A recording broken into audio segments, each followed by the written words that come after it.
I won't let the government regulate my speech. I'm proud to announce that tomorrow, on the International Day Against Homophobia and Transphobia, we will be tabling a bill in the House of Commons to ensure the full protection of transgender people. There isn't a goddamn thing that can be done to me to make me allow the government to compel my speech. That's not happening.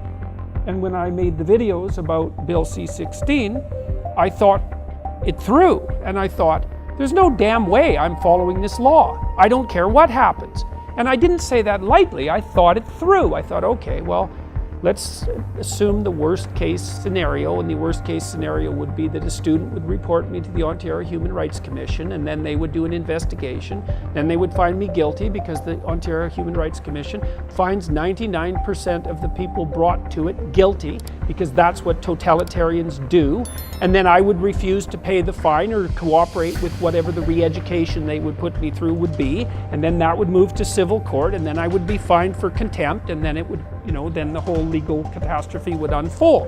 And I thought, well, I could either do that, or I could allow the government to regulate my speech. It's like, nope, that's not happening. And the reason for that, I believe the reason for that, is because I spent decades studying totalitarianism. It's not good. And the way that totalitarian states develop is that people give up their right to be, their right to exist with their own thoughts. They lie. That's what happens, is that individuals sacrifice their own souls to the dictates of the state. And then everything goes badly sideways. It's like, and you think, well, how much evidence for that do we need? You're looking at 250 million deaths. It's like, isn't that enough? Well, the people that I read who were profound, Viktor Frankl's a good example for beginners. If you want to read about this sort of thing, he wrote a book called Man's Search for Meaning. And Frankl, and also Solzhenitsyn, and a variety of other commentators as well, who really looked into what happened in both in Nazi Germany and in the communist states. Their conclusion was universal, is that the lies of the state, the lies and tyranny of the state, are aided and abetted by the moral sacrifice of the individual. It's not top down. The Nazis are telling you what to do and you're all innocent and obeying. That's not how it works. Is you falsify your being bit by bit, and you end up where you don't want to be. And that's a bad idea. And if you're interested in that, there's a great book called Ordinary Men. You read that and you won't be the same person afterwards, so I would beware of reading it.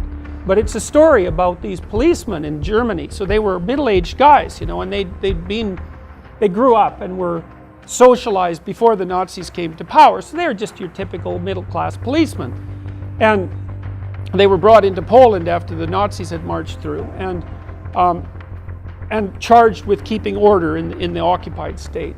And they knew, their commander knew that it was going to be brutal, because they were in wartime, and they regard the Jews, for example, as enemies, and so there was going to be a fair bit of rounding up with all of that, with all of what that implied. And the commander told the policemen that they could go home if they wanted to, that they didn't have to participate in this. And then what Ordinary Men does is document their transformation from ordinary policemen, the sort of people that you know, to guys who were taking naked pregnant women out into the middle of fields and shooting them in the back of the head. And it documents one step at a time how an ordinary person turns into someone like that. You think, well, we don't want that sort of thing to happen anymore. Well, then you don't want to be that sort of person. That's how it's fixed. And if you're not going to be that sort of person, then you don't take the first steps. Because the first steps lead you down a pathway that, at least in principle, you don't want to go.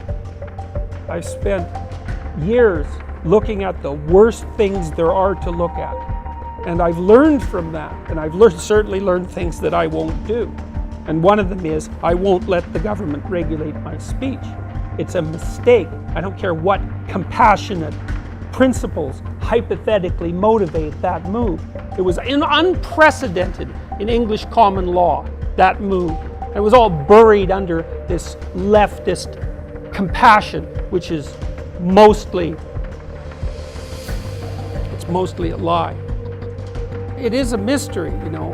It is a mystery, because it is the case that there is something about the Nazi doctrine that seems to have a visceral impact that the communist doctrine doesn't have. Whereas what's happening on the left that's horrifying is murky. It might even be multidimensional. Like maybe there isn't a single radical leftist idea that's murderous like the racial superiority doctrine. Maybe it's a combination of 3, or maybe it's some set of 4 out of 10. Who knows? So, and because of that, it doesn't seem as repugnant. And there was also a universalizing tendency among the communists that seemed to be less morally reprehensible than the ethno-nationalism of the Nazis. So, you know, you think, if you go back to 1914, it's complicated, but if you go back to, say, 1918, at the time of the Russian Revolution, it's not like the communists knew that their attempts to bring about the socialist utopia would be doomed to absolute murderous catastrophe, right? They were working in ignorance. Now, it's not that simple, because by that time Dostoevsky had already written The Devils, the Possessed, and he outlined very, very clearly what he thought would happen if people like that got the reins of power. And Nietzsche had done the same thing in his writing. So people knew that there was something toxic, let's say, and deadly about the doctrine, but it hadn't been played out on the world stage. But now, and when I hear someone say that wasn't real communism, I know what they mean.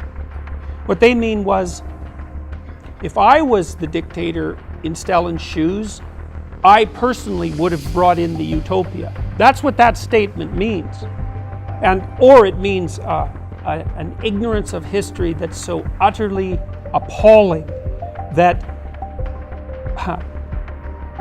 any political statement made on behalf of that person whatsoever should immediately be followed by a paroxysm of extreme embarrassment. Here's a fun story. Do you know that it is now illegal for physicians to list starvation as the cause of death for a Venezuelan child in a hospital? That's how they're dealing with the fact of starvation, right? You just make it illegal to have that diagnosed as your cause of death. That'll solve the problem. They're trying to move our socialist party, the NDP, New Democratic Party, towards the acceptance of this LEAP manifesto, which doesn't look like it's going to happen. But they were all radical promoters of the Venezuelan government before everything went like badly sideways. You know, I think the average Venezuelan now has lost 17 pounds. And that's not because they were put on a voluntary dieting program, right? It's not good. And so if you're tilting towards the left and you're temperamentally inclined that way, and half the population is, then you have an ethical problem on your hands, which is, how do you segregate yourself from the radical policies that produced the catastrophes of the 20th century? And you can't just say, well, that's not my problem. It's like, well, okay, if it's not your problem now, it certainly might become your problem in the future. So, and I would say it's actually everybody's problem. In the aftermath of the 20th century, it's everybody's problem.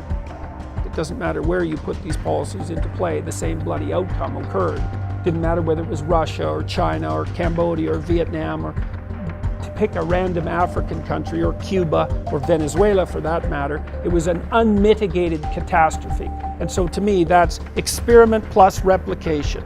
Enough. Well, that has to be dealt with, and it's not. And the intellectual left in the West has been absolutely appalling in their silence on the communist catastrophe. So we're not done with this yet. And the Korean state, North Korea, as an emblematic representative of the communist catastrophe. And everyone there starves.